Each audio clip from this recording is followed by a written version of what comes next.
Bienvenue sur le podcast de l'Église La Bonne Nouvelle de Dijon.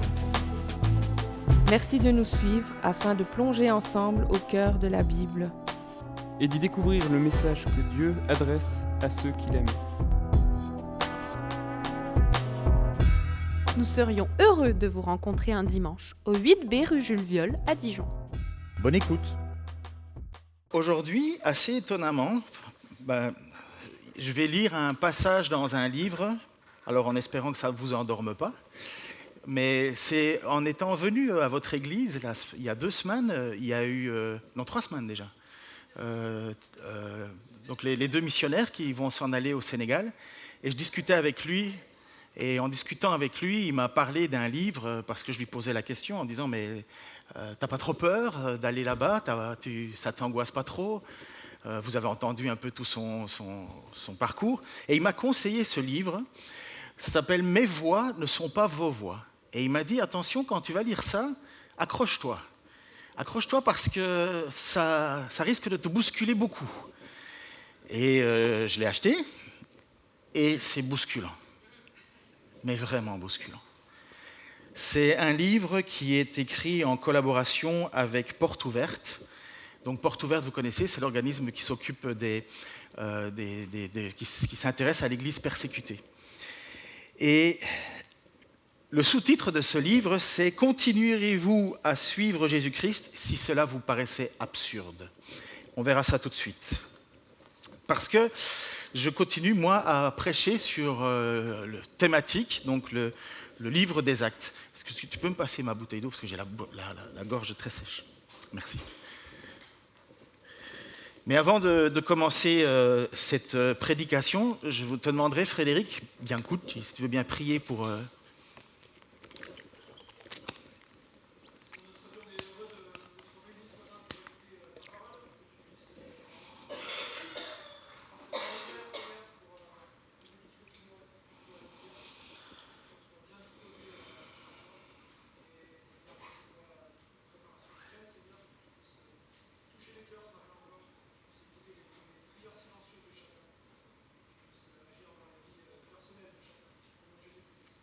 Amen. Amen. Vous êtes-vous déjà trouvé dans une situation qui vous semblait sans espoir?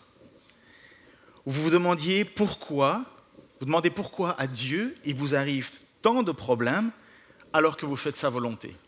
Est-ce que ça vous est déjà arrivé, des situations comme ça?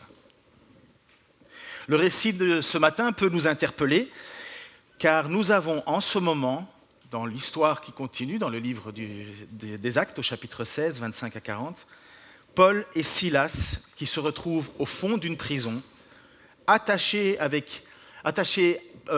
pieds attachés avec des blocs de bois, après avoir été sévèrement fouettés, tout cela sans procès, sans justification, autre que d'avoir, au nom de Jésus, délivré une femme qui était possédée et qui était en même temps esclave d'hommes cupides qui profitaient de cette malédiction sur sa vie pour en faire du commerce de divination. Mais le plus troublant dans cette histoire, c'est qu'il se trouve dans cette situation parce que Dieu a dirigé les choses dans ce sens. Souvenez-vous, on a Paul et Silas. Dans le début de ce que je vais lire, il y a aussi Timothée et Luc. Je vous donne des détails, mais parfois vous allez avoir Paul, Silas, Timothée et Luc. Parfois vous allez avoir juste Paul, Timothée. Parfois vous allez avoir juste Paul, Timothée, Silas. Et là, vous avez Luc, qui est l'écrivain, qui de temps en temps apparaît. C'est pour ça qu'il y a des fois où ils disent « il » et il y a des fois où ils disent « nous ». Et là, vous allez voir la petite transformation. Ça, c'est un petit détail pour les geeks de l'écriture. On est au chapitre 16 pour donner l'introduction de ceci, au versets 6 et 10, pour vous montrer que tout ce qui se passe, c'est Dieu qui le dirige en ce moment. Empêchés par le Saint-Esprit d'annoncer la parole en Asie, ils traversèrent la Phrygie et la Galatie. Arrivés près de la Mysie, ils se préparaient à entrer en Bithynie, mais l'Esprit de Jésus ne le permit pas. Ils traversèrent alors la Mysie et descendirent à Troas. Pendant la nuit, Paul eut une vision. Un Macédonien lui apparut et le supplia. « Passe en Macédoine et secours-nous » Suite à cette vision, nous avons aussitôt cherché à nous rendre en Macédoine, concluant que le Seigneur nous appelait à y annoncer la bonne nouvelle. Vous connaissez ce passage ? Pour ceux qui sont à l'ABN, ils connaissent, parce que c'est la suite de la prédication continue. Mais vous avez Paul et Silas qui vont partir en mission pour aller voir comment se déroule quelque part la suite de l'évangélisation qu'ils ont fait dans leur premier voyage missionnaire. Ils veulent un petit peu voir comment les églises vont. Entre-temps, ils avancent, ils montent et puis ils vont rencontrer du côté de Derbe Timothée. Et Timothée va se joindre à l'équipe. Et pendant qu'il est en train de faire sa route, le Saint-Esprit dit non pas là, non pas là. Ils vont à Troas, et à Troas, cette vision, un homme qui crie « Secours-nous ». Secours-nous, dans la vision de Paul. C'est seulement Paul qui a la vision. Et d'ailleurs, ils en discutent, et puis c'est là qu'ils vont se dire, oui, mais clairement, on est appelé en Asie, on est appelé en Macédoine. Macédoine, c'est l'Europe, c'est la Grèce, c'est une nouvelle étape dans l'évangélisation. Et depuis qu'ils sont arrivés alors là-bas, ils ont rejoint en Macédoine, ils ont rejoint la plus grande ville, la première ville importante qu'il y avait, c'était Philippe. Ils vont se rendre dans cette ville de Philippe, et c'est là qu'il va y avoir une petite communauté naissante. C'est les versets un petit peu avant de ceux de ce matin. Et dans ce lieu, il va y avoir une femme qui s'appelle Lydie. En fait, Paul et Timothée vont, et certainement Luc aussi, ils vont se rendre à un endroit où ils veulent voir où il y a des Juifs, parce que, comme à l'habitude, ils vont d'abord annoncer le message du Messie au peuple juif. Et donc, ils vont se rendre proche d'une rivière, parce qu'apparemment, il n'y a pas le droit d'avoir une synagogue, ou il n'y a pas assez d'hommes pour avoir une synagogue, il en fallait 10. Et ils se retrouvent au bord d'une rivière, et c'est là où Paul va prêcher. Et le texte nous dit que Dieu ouvrit le cœur de Lydie, et cette femme va se convertir. La première personne convertie en Europe, c'est une femme, Lydie, mais une femme qui vient de Thyatire, donc de l'autre côté de l'Asie.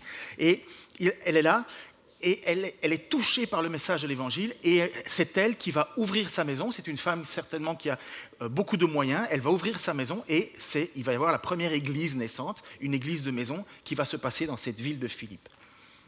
Paul et Silas vont, on ne sait pas pendant combien de temps, mais pendant quelques semaines, ils vont se rendre finalement à cette rivière et continuer à annoncer l'évangile. Et là, il y a cette femme, une femme qui est possédée par un esprit de python, de divination, et elle est esclave et elle est utilisée par des gens pour faire du commerce de divination. Ça lui rapporte à elle rien du tout, mais à ses maîtres beaucoup d'argent.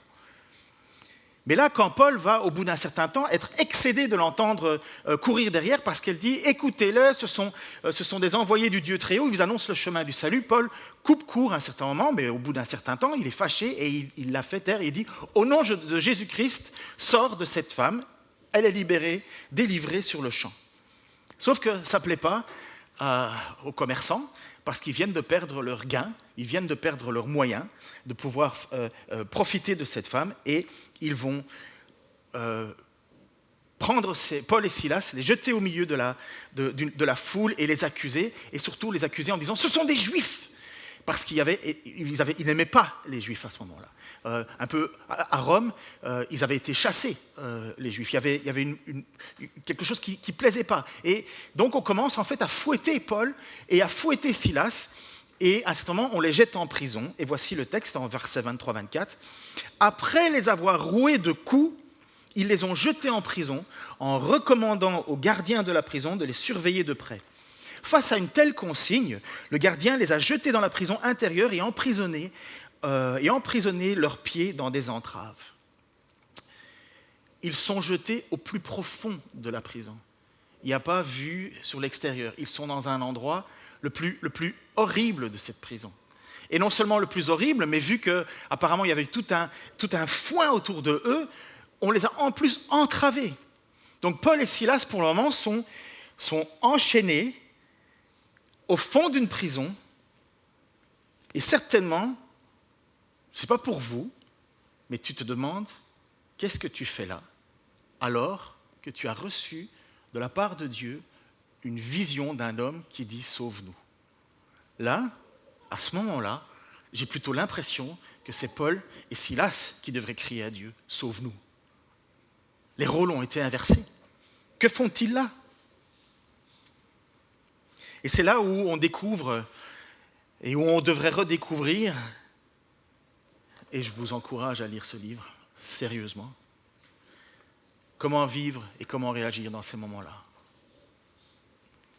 Eh bien, Paul et Silas, au verset 25, il nous dit, vers le milieu de la nuit, Paul et Silas priaient et chantaient les louanges de Dieu, et les prisonniers les écoutaient. Est-ce que ce serait la première chose que vous viendrez en tête? Sérieusement.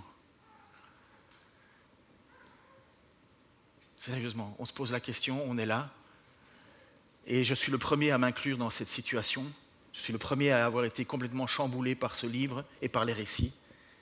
Mais c'est la vie de l'Église normale, l'Église persécutée.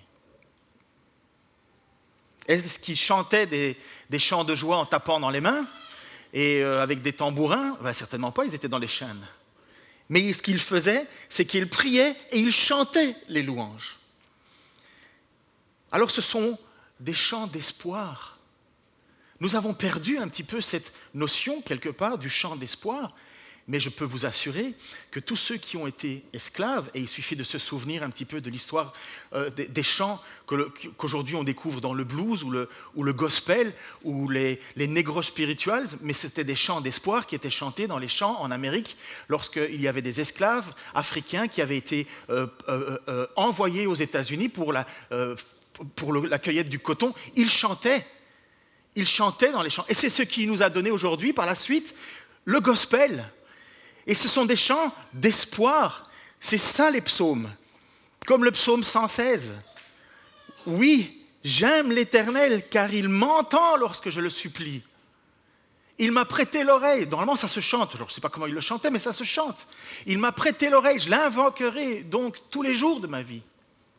Les cordes de la mort s'enroulaient tout autour de moi. Les terreurs du séjour des morts m'avaient déjà saisi. Et j'étais accablé de tristesse et d'angoisse. Alors j'ai prié à l'Éternel. De grâce, Éternel, viens me sauver la vie. Ça, c'est un psaume, c'est le psaume 116. Un des psaumes que Jésus a chanté, on appelle ça les psaumes de Hallel. Ce sont les psaumes qu'on chantait en plus à Pâques. Mais vous voyez la puissance et la profondeur de ce chant, qui se chante où? Au fond d'une prison, en mission pour Dieu. Il prie aussi. Et qu'est-ce qu'il prie? Le texte ne nous le dit pas. Mais certainement qu'ils doivent demander à Dieu pourquoi. Ils doivent certainement demander à Dieu, est-ce que tout c'est fini? Ouvre-nous, fais quelque chose. Seigneur, interviens. Les prières qui sortent d'un cœur. Mais il y a encore une autre chose qui est importante. Encore une fois, un autre passage dans l'Écriture où je crois qu'aujourd'hui, malheureusement, on s'est encore planté et où on devrait revenir au fondement. Parce que Paul sait qu'il y a quand même un passage dans l'Écriture, puisque c'est lui qui l'a écrit, où il va dire, en Romains 8, 28, je ne l'ai pas dans les fichiers, mais parce que Paul le sait, tout contribue au bien de ceux qui aiment Dieu, de ceux qui sont appelés selon son plan.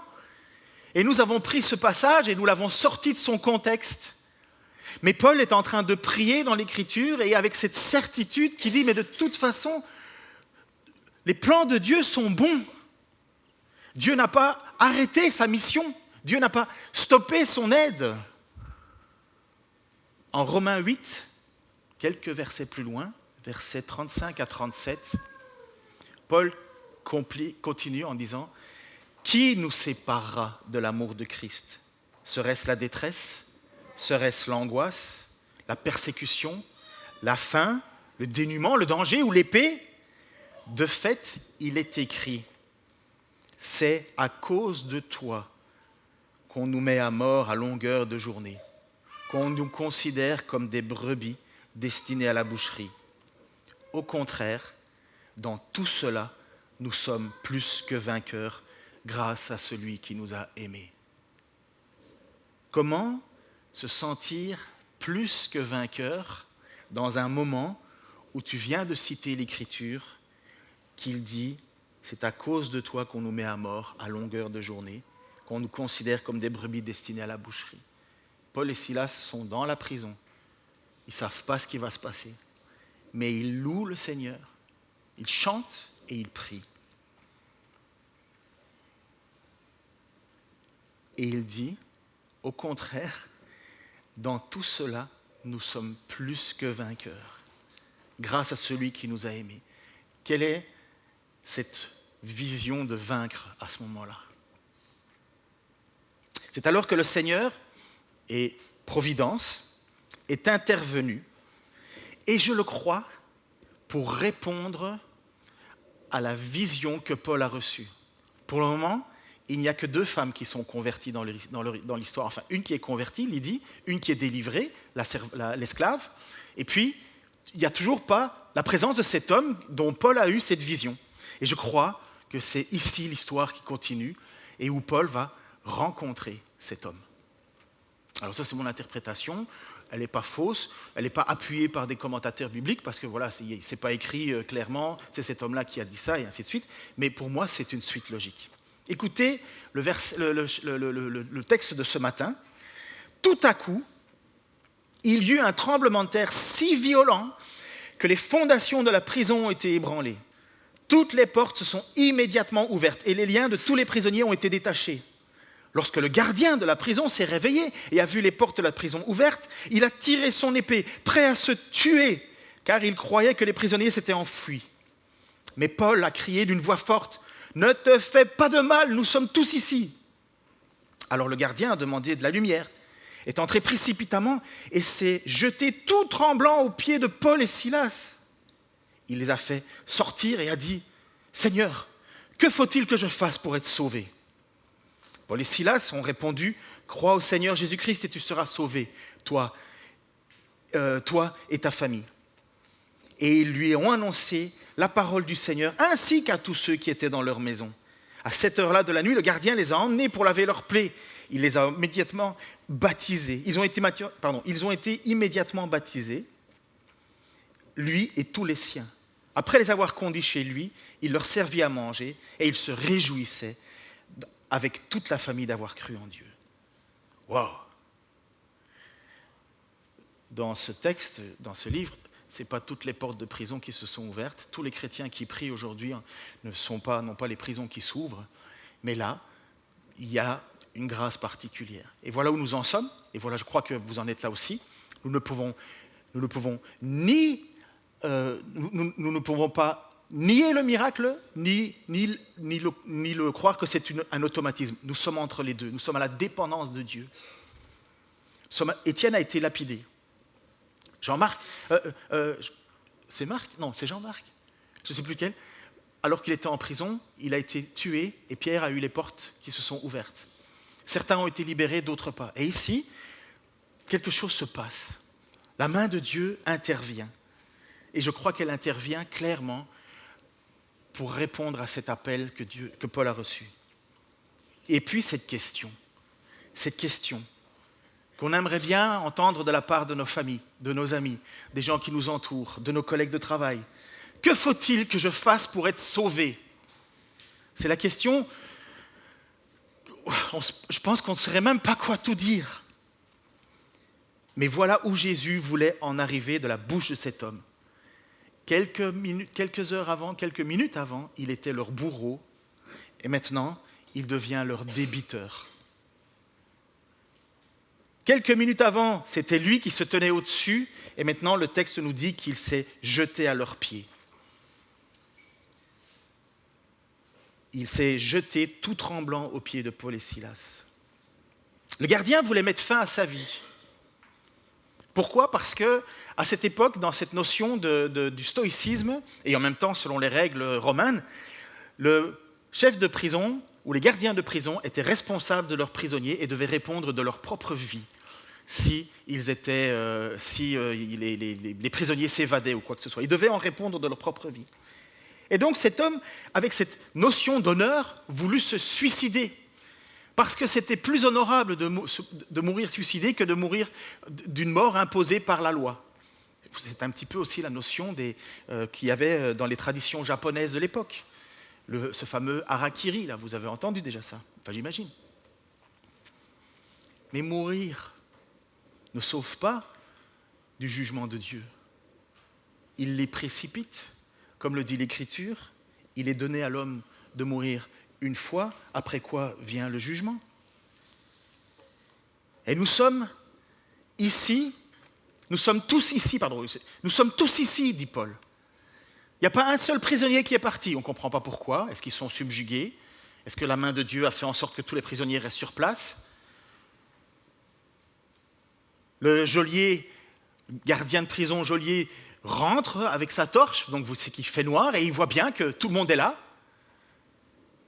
Et directement, il se tourne vers Paul. Donc la raison de se suicider n'est pas... La raison d'être sauvé, que faut-il faire pour être sauvé? Ce n'est pas être sauvé de la punition. Ce n'est pas la punition. Tous les prisonniers sont là, donc il n'a rien à craindre, le geôlier. Il y a une autre question plus profonde. Parce qu'il a entendu les prières. Il a entendu les psaumes, les chants. Tous les prisonniers les ont entendus. Quel est ce Dieu? Quel est ce Dieu de Paul et Silas? Quel est ce Dieu qui fait chanter les hommes en prison? Quel est ce Dieu qui fait espérer au milieu du désespoir? Et puis, la question « que faut-il faire pour être sauvé ?» c'est la même question qui a été à la Pentecôte, après que Pierre ait annoncé le message de l'Évangile, avec les signes miraculeux qui étaient présents, puisqu'ils se sont mis à parler dans les langues de tous les gens qui étaient présents. Et à cette question, puisqu'on lui pose la question, « Frère, que devons-nous faire ?» Et la réponse est, Pierre leur répondit, « Changez, et que chacun de vous se fasse baptiser au nom de Jésus-Christ, pour que vos péchés soient pardonnés. Alors vous recevrez le don du Saint-Esprit, car la promesse est pour vous, vos enfants, et pour tous ceux qui vivent dans les pays lointains et tous ceux que notre Seigneur fera venir à lui. » Qui est ce geôlier, si ce n'est cet homme dans un pays lointain, que Jésus fait venir à lui? Et qu'est-ce qu'ont fait alors les apôtres, nos deux envoyés, apostolos? Alors Paul est un véritable apôtre, apôtre au sens fort du terme, et puis alors il y a les autres apostolos qui sont les envoyés. Silas c'est un envoyé, un missionnaire. Au verset 32, il nous est dit « Et ils lui ont annoncé la parole du Seigneur ainsi qu'à tous ceux qui étaient dans sa maison. » Alors pour petit aparté, j'essaie de ne pas aller prendre trop de long, certains ont dit que voilà, dans ce passage biblique, c'est la preuve que si quelqu'un est sauvé, tout le reste de la famille est sauvé. C'est tellement pas... D'abord, le texte, une maisonnée, c'était une oikos, c'est l'ensemble de gens qui vivent dans la maison. Il y avait les esclaves, il y avait tout le monde. Donc certains ont dit, si lui, il est sauvé, ses enfants le sont aussi. Sauf que le texte ne parle pas s'il y a des enfants ou pas. On n'en sait strictement rien. Et on a déduit alors qu'il y aurait des personnes qui seraient sauvées de manière automatique parce que l'un a cru. Sauf que Jésus, il a dit, à cause de moi, il y aura des divisions dans la famille. Père, enfant, et ainsi de suite. Donc on ne peut pas prendre ce texte-là pour dire que si je suis sauvé, mes enfants sont sauvés. Faux. Et le texte précise au verset 32 que dans la maison, tous, ils ont annoncé la parole à tous ceux qui étaient dedans. Tout le monde a dû prendre une position personnelle. Nous savons que la croyance en Jésus, c'est bien plus de savoir qu'il existe. J'imagine ici que vous croyez que Jésus existe. Amen. Un vrai amen. Jésus existe. Amen. Mais vous savez aussi que les démons le savent aussi. Vous savez aussi que les musulmans le savent. Que beaucoup de personnes, juste en regardant leur calendrier, et ils voient 2026 après Jésus-Christ. Alors, a existe ou a existé. Mais nous savons que la foi, c'est plus que ça. La foi, c'est une certitude. C'est même plus qu'une certitude. C'est une confiance. Cette confiance qui était en train de se manifester dans la prison par Paul et Silas. Ils ont confiance. La confiance, c'est exactement ce que Jésus enseigne à Nicodème dans le chapitre 3 de Jean. où il va dire, de la même manière, le Fils de l'homme doit lui aussi être élevé pour que tous ceux qui placent quoi? Leur confiance en lui aient la vie éternelle. Oui, Dieu a tant aimé le monde qu'il a donné son Fils unique pour que tous ceux qui quoi? Placent leur confiance en lui échappent à la perdition et qu'ils aient la vie éternelle. En effet, Dieu n'a pas envoyé son Fils dans le monde pour condamner le monde, mais pour que celui-ci soit sauvé par lui. Et celui qui met sa confiance en lui n'est pas condamné. Mais celui qui n'a pas foi en lui est déjà condamné, car il n'a pas mis sa confiance en la personne du Fils unique de Dieu. Vous voyez le sens de la confiance? Et c'est certainement le message que Paul et Silas ont annoncé à cet homme.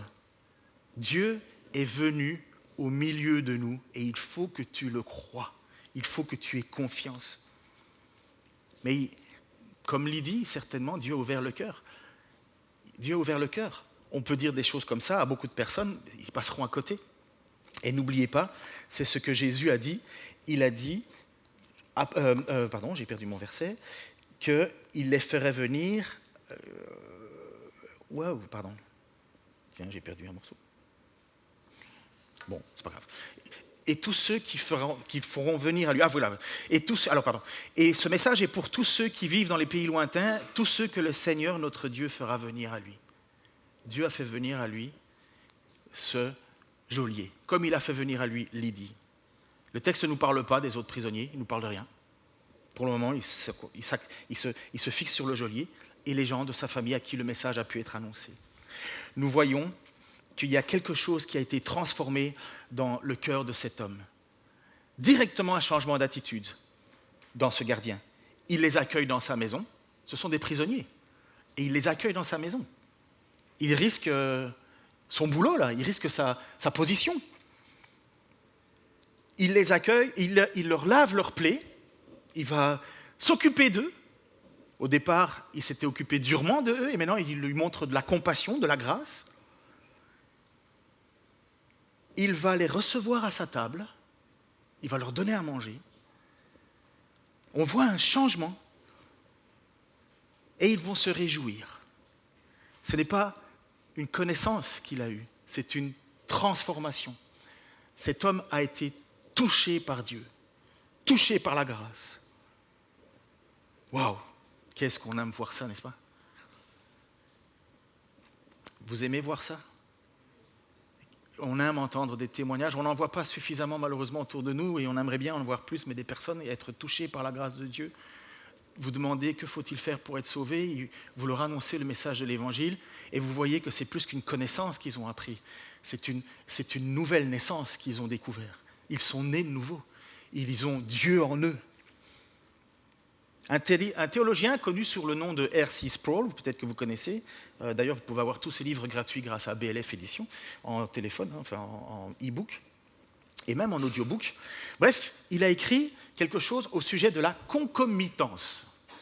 Alors, qui sait ce que c'est que la concomitance? D'accord, c'est pas grave.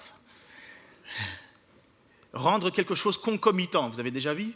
Faire fonctionner en même temps, faire fonctionner ensemble, agir de manière parallèle, faire coïncider.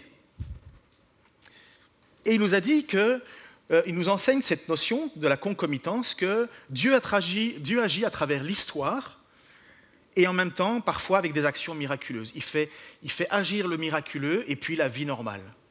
Pour vous donner un bête exemple, les frères de Joseph l'ont jeté, il y avait de la jalousie. D'abord, il y a eu la vision que Joseph a reçue de la part de Dieu, comme quoi les frères se coucheraient devant lui, et ainsi de suite, l'adoreraient. Puis il y a eu la jalousie des frères. La jalousie des frères les a fait ils ont voulu faire mourir leur frère. Plutôt que de le faire mourir, il y en a un qui a dit non, on va plutôt le vendre. Un marchand d'esclaves est passé dans le coin. Ils ont pris Joseph, ils l'ont vendu dans un certain Potiphar. Potiphar, il y a eu sa femme qui est tombée amoureuse de Joseph. Joseph a été rejeté en prison. De la prison, il a eu l'interprétation des rêves avec 2 échansons, enfin un goûteur de vin et un boulanger. De ces 2 le boulanger meurt, le goûteur de vin vit, sauf qu'il a oublié Joseph. Et puis, il y a une vision qui arrive chez le pharaon. Le pharaon a une vision, il dit, mais tiens, ça m'obsède. Est-ce qu'il y a quelqu'un dans mon palais qui peut m'expliquer ?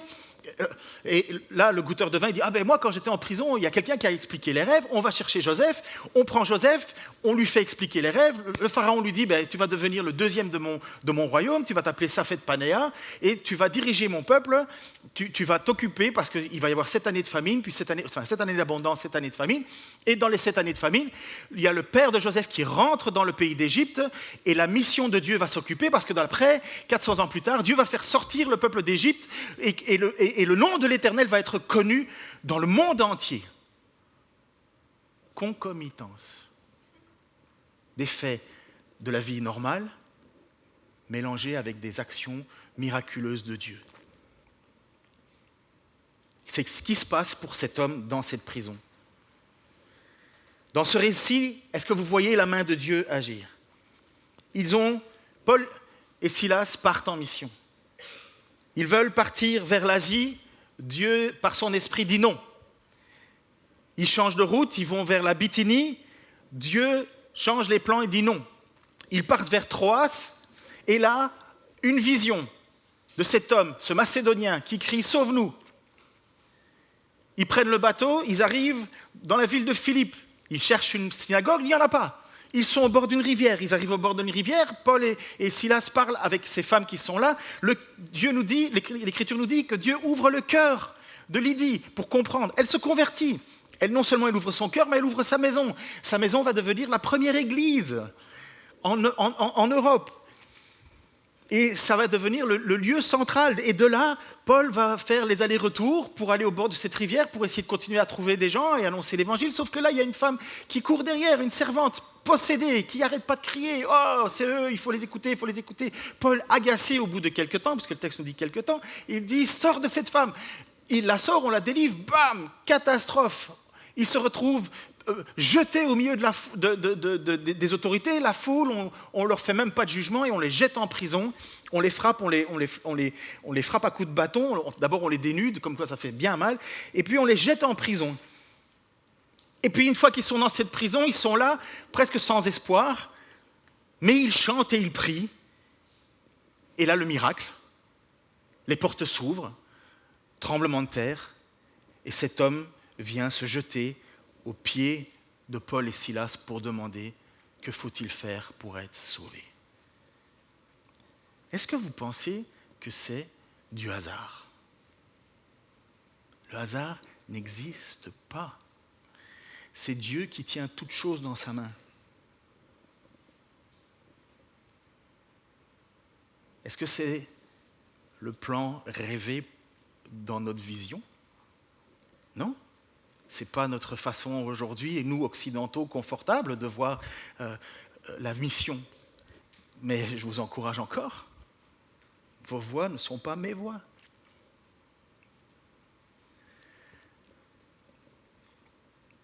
Jésus a dit à ses apôtres et à tous ceux qu'il a envoyés, « Je suis moi-même avec vous tous les jours. » Et je pense qu'il n'avait pas oublié ça, l'apôtre Paul, et il avait dû en parler. Jésus est avec nous, il est au milieu de la prison, Jésus est avec nous. Jésus est avec nous. Jésus ne s'est pas arrêté à la porte de la prison, Jésus est avec nous.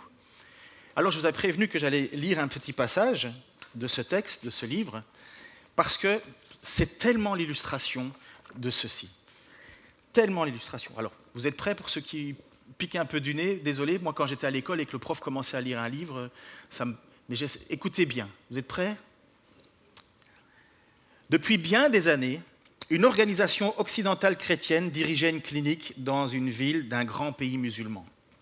La qualité des prestations faisait qu'elle était appréciée de la population locale. En général, les gens se souciaient peu de l'appartenance religieuse du personnel, l'important étant les soins médicaux reçus. Cependant, quelques musulmans radicaux s'en inquiétaient. Les plus militants d'entre eux habitaient juste en face de l'entrée de la clinique. De plus, ils possédaient un magasin dans la ville même, tout près d'une mosquée, et ils s'opposaient ouvertement à ce dispensaire. Tous les vendredis, ce marchand, que nous appellerons Mahmoud, se tenait devant sa boutique et semait le trouble parmi les passants qui allaient prier à la mosquée. Il accusait les infidèles du dispensaire de profiter des bons musulmans, de les empoisonner et de les faire payer trop cher. Il maudissait et insultait certains membres du personnel. Cet horrible individu déversait sa colère et crachait son animosité sur tous les gens affiliés à la clinique.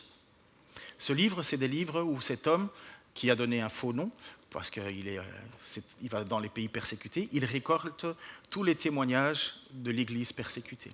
Et là, c'est un témoignage qu'il prend. Or, Mahmoud fut atteint d'un cancer incurable.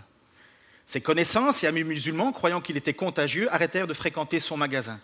Non seulement il était malade et mourant, mais il n'avait plus d'argent pour se nourrir et subvenir aux besoins de sa famille. Les employés de la clinique apprirent ce qui lui était arrivé et beaucoup commencèrent à se rendre dans sa boutique en allant au travail ou en rentrant chez eux. Ils achetaient des provisions, discutaient avec lui, demandaient des nouvelles de sa famille et se renseignaient sur sa santé. Ils lui disaient qu'ils priaient pour lui. Après un certain temps, ils prirent soin de lui. Le cœur de pierre de Mahmoud, touché par l'amour que lui manifestaient ses ennemis, s'attendrit. Sa haine fut changée en gratitude et amitié. À la fin de sa vie, il bénéficia encore de soins médicaux professionnels et compatissants des infidèles, qui l'aidèrent à mourir en paix et avec dignité. Avant de s'éteindre à l'âge de 57 ans, il se tourna vers le Seigneur. La jeune femme de Mahmoud, Aïcha, mère de 4 enfants, devint donc veuve à 24 ans. Elle avait été témoin de l'amour, du soin du personnel et de la clinique envers son mari, alors qu'il les avait tant critiqués et maudits. Avant la mort de son époux, elle aussi reçut Christ dans sa vie. Par la suite, elle témoigna de sa foi auprès de tous et devint une évangéliste très efficace dans son quartier. Sa famille et ses amis musulmans ne pouvaient que réagir. Les autorités eurent vent de sa conversion. Même si les femmes n'étaient généralement pas emprisonnées, elle fut arrêtée. On lui fit la morale et on la menaça de toutes les punitions inimaginables. Puis elle fut jetée dans une cellule, dans la cave sombre, froide et humide du poste de police. Il n'y avait aucune lumière et le sol était en terre battue. Les araignées, les insectes, les rats se promenaient librement dans le noir. Terrifiée, au point d'abandonner, elle voulut crier à Dieu son désespoir. Mais, raconta-t-elle, lorsqu'elle ouvrit la bouche pour gémir, un cantique de louange en sortit. Elle se mit à chanter, surprise et réconfortée par le son de sa propre voix, bouleversée par un sentiment tout nouveau de la présence de Dieu à ses côtés. Elle se mit à louer encore plus fort. Elle s'aperçut que plus aucun son ne provenait des bureaux au-dessus d'elle. Plus tard, ce soir-là, la trappe s'ouvrit et la lumière balaya l'obscurité de la cave. Le chef de police tendit la main, attrapa Aïcha et lui dit « Je vais vous relâcher et vous laisser rentrer chez vous. »« Non, je vous en prie, protesta-t-elle. Vous ne pouvez pas me faire cela. Il est plus de minuit. Sur la route, je ne verrai rien. » Cet homme devait savoir que la loi interdisait aux femmes de sortir seules la nuit. Il s'agissait sûrement d'un piège pour lui attirer plus d'ennuis. « Vous ne comprenez pas, lui dit l'officier. Ne vous inquiétez pas. Je vais vous ramener moi-même chez vous, mais à une condition. » Aïcha pensait savoir quelle était l'intention de ce commissaire, et elle avait peur, mais elle se trompait. Le chef de police, un des hommes les plus puissants de la ville, fixa cette jeune femme et secoua la tête d'un air perplexe. « Je ne comprends pas, admit-il. Vous n'avez peur de rien ?» Il soupira puis reprit. « Mon épouse, mes filles et toutes les femmes de ma famille ont peur de tout. Mais vous, rien ne vous effraie ? Je vais donc vous ramener à la maison, sain et sauf. Et dans 3 jours, je viendrai vous chercher pour vous amener chez moi. J'aimerais que vous expliquiez à tous les membres de ma famille pourquoi vous n'avez peur de rien. Et je voudrais que nous puissions écouter ce chant ensemble. » En réalité, je suis sûr qu'Aïcha ressentait de la crainte, mais comme de nombreuses personnes persécutées, elle refusait simplement de se laisser contrôler par la frayeur. Elle trouva la force de la vaincre en s'appuyant sur ses convictions. J'avais recueilli tant de témoignages que je pouvais instantanément reconnaître et comprendre le rôle important de la musique et des chants dans la vie de cette jeune femme. Ils avaient servi à conduire et consolider sa foi. Le même phénomène s'était produit chez Dmitri et Tavian, d'autres témoignages, malgré la différence de culture. Et je me souvins de nouveau du livre des Actes et de l'histoire de Paul et Silas en prison, il y a presque 2 millions d'années. ils chantaient. Il est certain qu'une foi vivante comme celle d'Aïcha pouvait prendre racine, suivre et prospérer dans des conditions hostiles. J'étais fasciné de constater que tous les points communs entre l'expérience d'Aïcha et celle des autres que j'avais croisés, les chrétiens opprimés de Russie, de Chine, d'Europe de l'Est, d'Asie du Sud-Est, du monde musulman et des temps bibliques, tous racontaient la même histoire, s'y prenaient de la même manière pour survivre, expérimenter la présence de Dieu.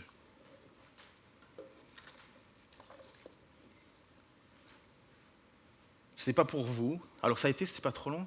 Vous avez été dans l'histoire. Ce n'est pas pour vous, mais moi, la lecture d'un témoignage comme celui-là, et à la lumière des Écritures, ça me fait rendre compte à quel point, quelque part, on est privilégié. Mais je ne sais pas pour vous, peut-être pour moi, en tout cas c'est sûr, mais ça me fait me rendre compte que c'est un privilège qui finalement est aussi un anesthésiant pour notre foi.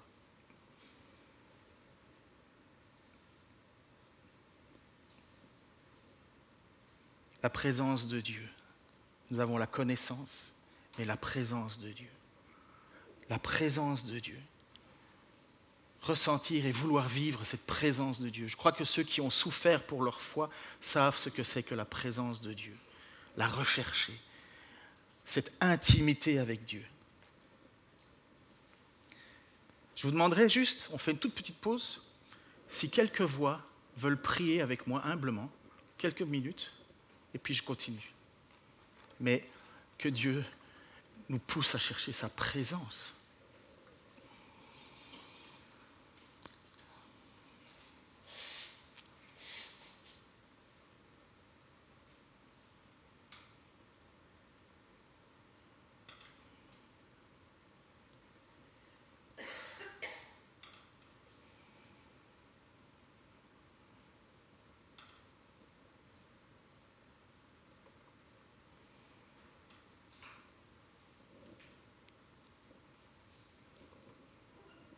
N'ayez pas honte, si quelqu'un veut commencer.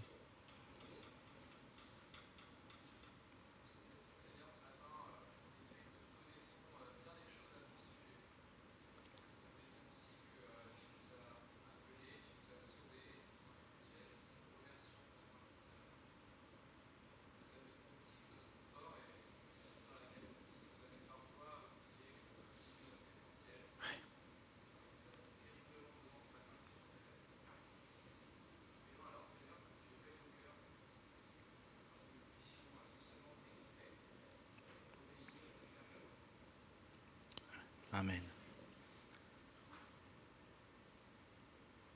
Seigneur,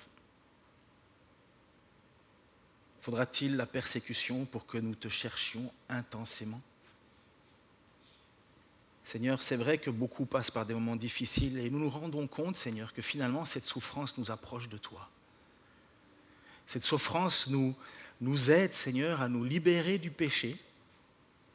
Ces souffrances, Seigneur, nous aident à nous focaliser absolument sur toi, à crier à toi, à psalmodier envers toi. Elles nous mettent à nu. Elles nous font nous rendre compte, Seigneur, que tout concourt au bien de ceux qui aiment Dieu. Et nous rencontrons alors une autre vision, que ce tout concourt, ce sont tes plans et non pas nos plans. Ce sont tes voies et pas nos voies. Seigneur, je te prie pour ceux qui traversent ces moments de souffrance et de moments de difficulté. Ils ne peuvent pas être plus proches de toi. Et tu ne peux pas être plus proche d'eux. Viens, Seigneur, encore les porter.